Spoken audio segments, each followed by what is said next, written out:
how large our doors are. Yeah. We actually have the doors in here. I know not everybody's thrilled with that, but it is a fun mechanic to have. It adds a lot, especially within Cutthroat, because now you're peeking those. You're able to use them for your advantage in there. We feel that they add a lot to the gameplay.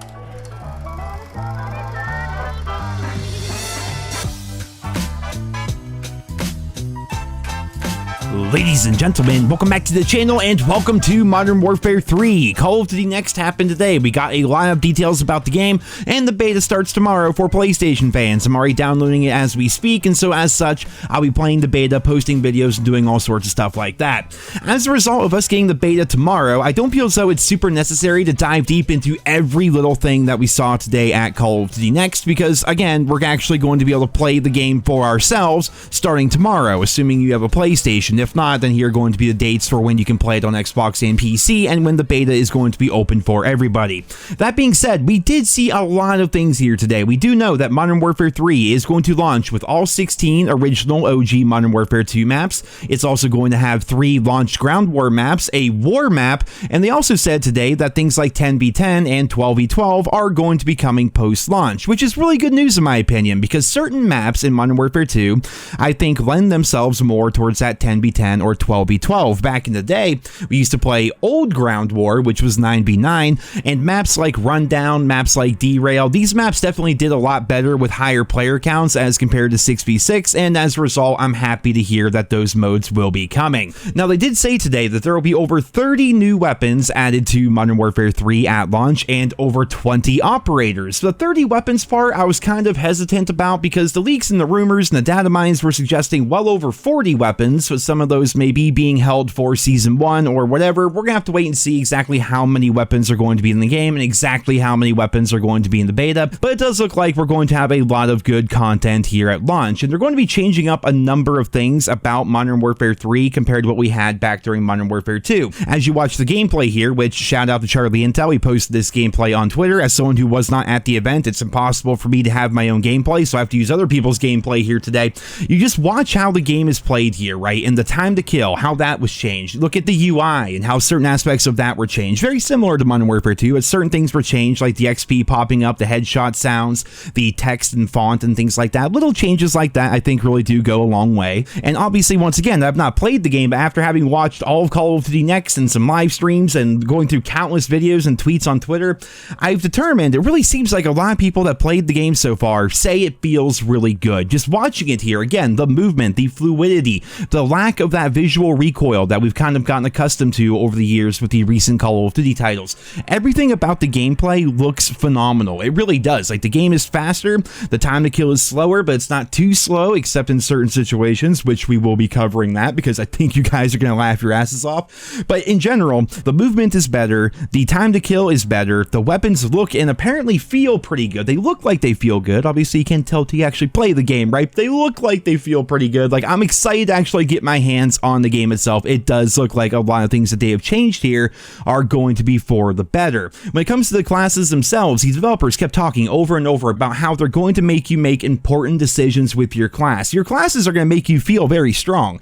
The number of perks that you have along with the equipment and things like that, like, you can have a very strong class, but you'll be good at one thing, whereas you may not be good at a different thing, right? If you're going to choose to be good at maybe silent footsteps, for example, you may not be good at hiding from the radar or something. That's just an example I'm giving, right? You're going to have to make those very hard decisions with your class, which I think is really good game design. We're going to have to wait and see how it actually plays out once the entire community gets their hands on the game.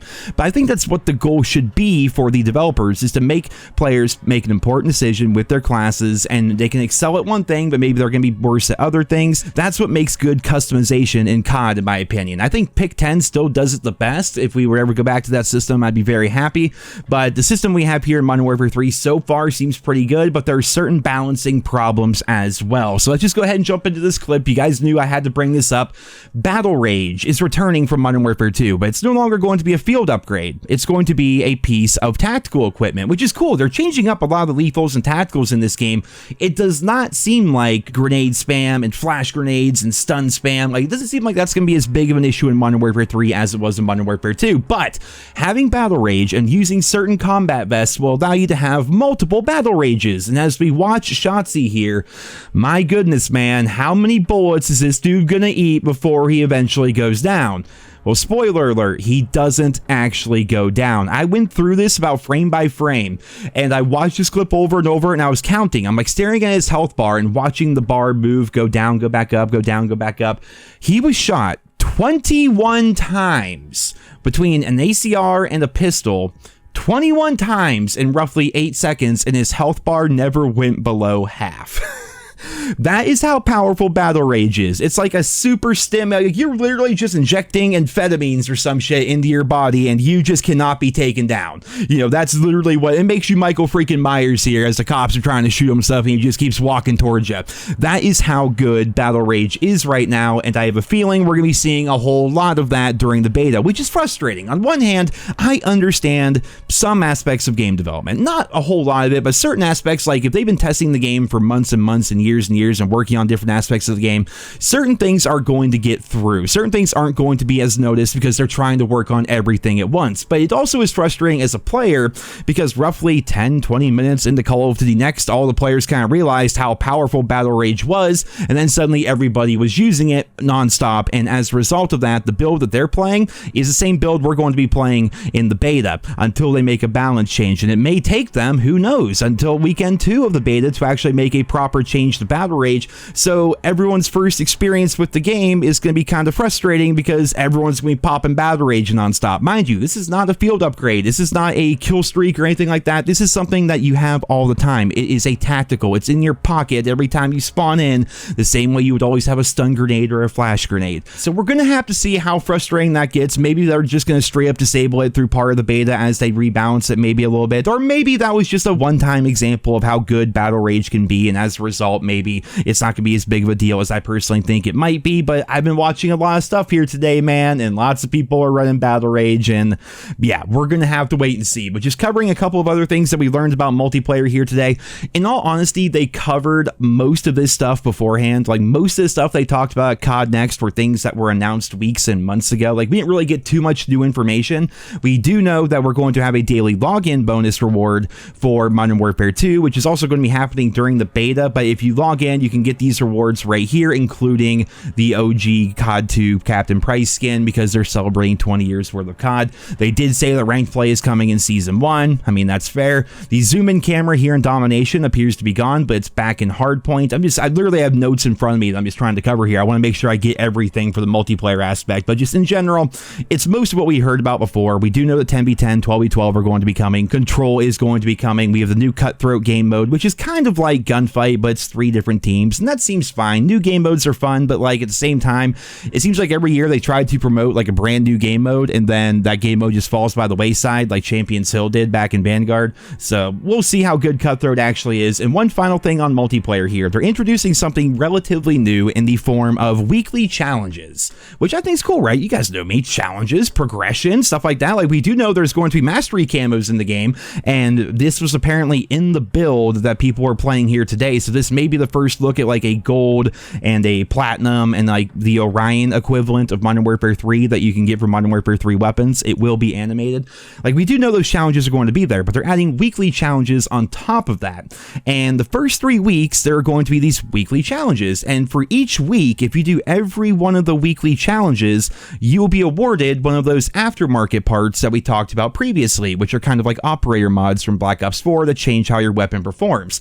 That's interesting because, like, okay, yeah, challenges are cool. Weekly challenges are cool. Getting rewards for challenges especially, that's damn cool. But the first 3 weeks, there are going to be these different challenges of the game being launched, and for doing those challenges, you get an aftermarket part. But does that mean like only the people that got the challenges done in the first 3 weeks get access to that aftermarket part? Like I imagine somehow people are going to be able to unlock it other ways. I would hope so anyway. I don't want people that play the game in the first 3 weeks to have access to what is basically a new gun that no one else can use unless they played the game in the first 3 weeks. Like, we'll have to see how the whole weekly challenge system ends up working out. But overall, Modern Warfare 3 multiplayer is looking pretty damn good. Like, I'm pretty excited about it. I'm going to be rusty as hell. What I should have been doing is I should have been using my PlayStation controller for like the last week or so, just getting used to it, because I use my controller like once a year during the PlayStation only beta, and then I don't really use it that much anymore unless I'm playing like MLB The Show or some shit. So like I'm gonna be rusty. I'm actually kind of nervous about that, but I'm still excited to dive deep into the multiplayer and actually try it out. Another mode I'm pretty excited for, although You gotta take it with a grain of salt, man. You do. Zombies. All right, let's talk about it. Here is going to be some zombies gameplay. We got the zombies trailer as well, which I will be showing you guys. So they talked about zombies. Basically, this is not your traditional round-based zombie mode. We all know that. We knew that going into here, and people are saying they're so disappointed. And it's like, well, what were you guys expecting? We knew months ago that it was not going to be traditional round-based zombies, but rather it was going to be an evolution of Outbreak zombies from Black Ops Cold War with some DMZ elements thrown into it. There's going to be literal missions and things like that for you to do. So if you're a fan of DMZ, you're going to have zombies here, which is going to have you go up against not only zombies, but AI humans as well that have guns. In this mode, I think there's going to be a 90-minute timer. You can go as long as you want, or you can try to exfil early and just get on out of there if you want. It's very similar to DMZ in that respect. There will be up to 24 total players on the map. You can go in solo, but usually it's going to be 8 squads of 3, they said, but here in the gameplay, it looks like we have like a squad of 6. Like, I don't know. They said 8 squads of 3. I know for a fact because I was writing down notes as they were saying it during COD Next, but there will be missions just like DMZ. There will be mastery rewards for the Modern Warfare 2 and Modern Warfare 3 guns. And of course, we're going to have all the classic stuff like the perks are going to be coming back, you know, Jug and Speed Cola and the Pack-a-Punch, Monkey Bombs. Like, traditional zombie stuff is going to be there, but still, again, going to be very much so more like Outbreak as compared to maybe what other people would prefer, which would be round-based zombies. Now, when it comes to the mastery rewards, I'm wondering how the challenges are going to be because, man, if you're going for the new zombies camos, especially the zombies mastery camos, are we going to have to do like all 70 Modern Warfare 2 guns and then all however many Modern Warfare 3 guns? Like, that is going to be one hell of a grind. I would hope with so many weapons being in the game that they would reduce the time commitment and the requirements for all the different challenges to kind of compensate that. But again, that is just all up in the air right now. We are going to have to wait and see. And finally, Warzone. You guys know I'm not a big Warzone guy. I might get more into it this year because I honest to goodness feel like I am missing out on something here. I've always covered COD multiplayer, and I'm always going to cover COD multiplayer, but as someone who literally never even touches Warzone because they loved Blackout so much and they would rather play that, I still feel like I'm missing out on something. I just want to give it a chance this year with like Warzone 3 and the brand new map. And what they've done is the multiplayer in Warzone are going to feel more seamless this year because multiplayer's health has gone up to 150, which is the same as Warzone. So you're going to have the exact same health, the same movement, the same everything. Gun balance is going to be different, however, given the long-range nature of Warzone compared to 6v6. So certain attachments are going to be better in Warzone as they are compared to, you know, normal multiplayer. Certain other weapons will shine in Warzone as compared to what they may do in multiplayer. But overall, the map itself is going to be brand new. I will admit the color palette, it's like gray as hell, man. Like, get some color in here. I can't, everything looks the same. It's all washed out to me. But the Warzone minimap, this is interesting too, is going to be a straight up normal minimap. If somebody is firing an unsuppressed weapon, lo and behold, they're going to show up on the minimap. Wow. Even in Battle Royale, they're even adding that mechanic in, so suppressors may be more valuable as a result. Also, in 2024, Fortune's Keep is going to be making its return in early 2024, and then after that, at some point later in 2024, Rebirth Island is going to be returning. So that's pretty cool. A couple of other notes I wrote down here. Ghost only works while moving in Warzone. I'm pretty sure the same is true in multiplayer, though I'm not 100% sure of that. When you jump in the water in Warzone, no matter what weapons you have, let's say you have an assault rifle in your hand and an SMG on your back, no matter what, if you jump in the water, you will have a pistol. It will pull a pistol out for you automatically when you're in the water. Gas masks will need to be equipped manually. Lots of good quality of life improvements is basically the entire idea of like Warzone 3 or wherever it is you want to call it. They kept talking about how they went through and they added like over 100 quality of life improvements to try to really redefine and smooth out the Warzone experience. So fans seem pretty happy about that. Again, I can't speak towards it that much. I really don't play Warzone whatsoever. I always play multiplayer. I love multiplayer. And I love zombies as well, so those are the things I'm more excited for. But overall, dude, COD Next, it was a pretty good event. They didn't really give us that much new information. It wasn't like the craziest thing in the world, but that's okay because the beta starts tomorrow. And it is frustrating that we are still in the midst of the entire PlayStation exclusivity deal. But here's the thing, guys. That exclusivity deal ends after this year. And Microsoft, who's acquiring Activision, they say once they actually have full reign, there is going to be no more exclusivity in COD. Every system, every platform is all going to get the same content on the same day full content parity and everything. So that's pretty cool. This is going to be the final time we have to deal with this PlayStation nonsense. So again, tomorrow, the beta starts for PlayStation for people that pre-ordered or have a beta code. And then after that, it's going to open up to PlayStation fans. Then after that, it's going to be a pre-order beta for Xbox and PC. And then after that, it's going to be an open beta for everybody. Here are going to be all the dates.